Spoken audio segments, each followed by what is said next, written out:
taliyaha qaybta booliiska gobolka Togdheer Gaashaanle Cabdi Muuse Cabdilaahi oo ku booqanay xafiiskiisa ayaa maanta ka warbixiyay xaaladda gobolka Togdheer waxa kale oo ka warramay howlgallada ay muddooyinkii u dambeeyay booliisku ay ka wadeen magaalada Burco iyo guud ahaanba gobolka Togdheer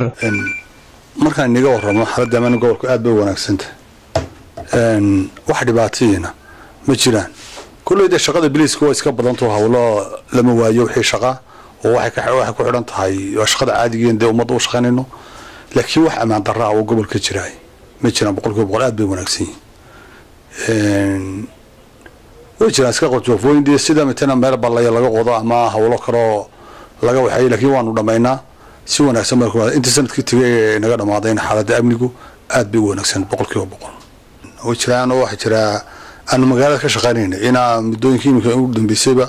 inaan hawlo badan istaba jooga magaalada ka wadno jiraan sida dhalinyaro yar yar oo magaalada mitana ama koox isku leeynaya taana waanu dhamaynay hawshoodii si fiican baan isku haynay waxaan aad ugu madcelinaya dadka magaalada odayaasha ah noqotay haday wax garadka magaalada noqoto oo iyaguna qayb leh wax ka qatay haday intuu maamulka gobolka iyo degmadaba oo iyaguna naga qayb qaatay iyadana hawshaas si fiican bay ku dhamaatay amnigu aad buu u wanaagsan taliya qaybeedka booliiska ee gobolka Togdheer Gaashaanle Cabdi Muuse Cabdilaahi ayaa bulshada ku dhaqan guud ahaanba gobolka Togdheer ugu baaqay inay kala shaqeeyaan amaanka baaqaya